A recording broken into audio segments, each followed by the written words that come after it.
बहन निकली बीवी, मुझसे केवल बच्चे की खातिर की थी शादी। मेरा जन्म कर्नाटका में हुआ था। मेरी माँ बाप मुझसे बहुत प्यार करते थे। इसका एक कारण ये भी था कि मैं अपने माँ बाप की अकेली संतान थी। मेरी पढ़ाई भी गांव से हुई थी और पीयूसी की परीक्षा के लिए मेरे माँ बाप ने पढ़ाने से इनकार कर दिया था, क्योंकि हम लोग काफी गरीब थे। जैसे ही मैं 18 की हुई तो मेरी शादी की चर्चा माँ बाप ने शुरू कर दी। सब कुछ काफी सही चल रहा था कि दशहरे में मैं अपने दोस्तों के साथ मैसूर घूमने गई। वहाँ पर एक लड़का जो दिखने में बहुत अच्छा था, वो मुझे देखे जा रहा था। मैंने उसको देखा और आगे निकल गई। फिर थोड़ी देर बाद वो लड़का मुझसे टकरा गया और हम एक दूसरे को देखने लगे। अचानक उसने मेरा हाथ पकड़ लिया और बोला, मैंने तुम्हारे जैसी सुंदर लड़की आज तक नहीं देखी। मुझे भी पता नहीं क्या हो गया, मैं उसमें खोई जा रही थी। उसने मेरे कूल्हों पर अपना हाथ रख दिया और अपनी आंखों को मिलाते हुए होठों के पास होठों को लाने लगा। मैं जब पूरी तरह से खो गई तो अचानक मेरा दोस्त वहां आ गए और मुझे खींच लिया। मेरे दोस्त परेशान थे। वो सवाल कर रहे थे कि आखिर उसके साथ क्या कर रही थी। इसका मेरे पास कोई जवाब नहीं था। मुझे खुद नहीं पता था ये सब कैसे हो गया। सारा प्रोग्राम खत्म करने के बाद हम लोग जब बस स्टॉप पर आए तो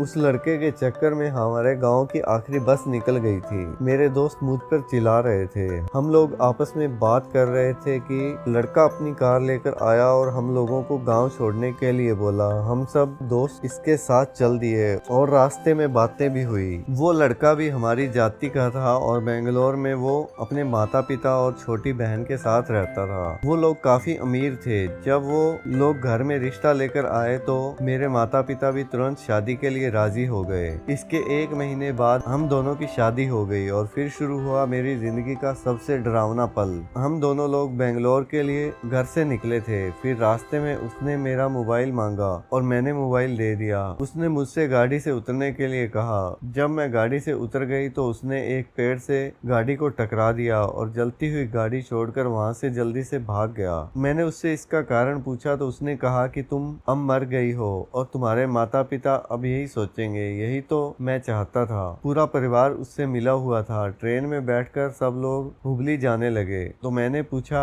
आप लोग तो बेंगलोर रहते हो। मेरी सास ने बोला, हमारा घर हुबली में है। हम लोगों ने झूठ बोला था। मेरे अभी कुछ समझ नहीं आ रहा था। हम लोग ट्रेन में थे कि तभी उसकी बहन और मेरे पति दोनों एक दूसरे को किस करने लगे। जब मैंने इस बात का विरोध किया तो ये आपकी बहन है, आप ऐसा कैसे कर सकते हो, तो उसने एक जोरदार थप्पड़ जड़ दिया। उसकी बहन दरअसल उसकी पत्नी थी। इस बात को जैसे ही उन लोगों ने बताया तो मेरा भगवान पर से विश्वास उठ गया। मैंने पूछा कि फिर मुझसे शादी क्यों की। मेरे पति की पहली पत्नी बांझ थी, जिस कारण उन लोगों को बच्चा चाहिए था। मेरे पति ने कहा, तुमसे शादी सिर्फ सेक्स करने के लिए की है और बच्चा पैदा करने के लिए। एक नौकर से ज्यादा तुम कुछ भी नहीं हो। इतना सुनकर मैं ट्रेन से भागी पर मुझे पकड़कर बिठा लिया गया। घर जाकर मेरी मर्जी के बिना मेरे पति ने बच्चे के लिए मेरा रेप करना शुरू कर दिया। कुछ ही दिन बाद मैं प्रेग्नेंट हो गई तो सारा परिवार खुश हो गया। जैसे ही बच्चा पैदा हुआ तो उसको मुझसे छीन लिया गया।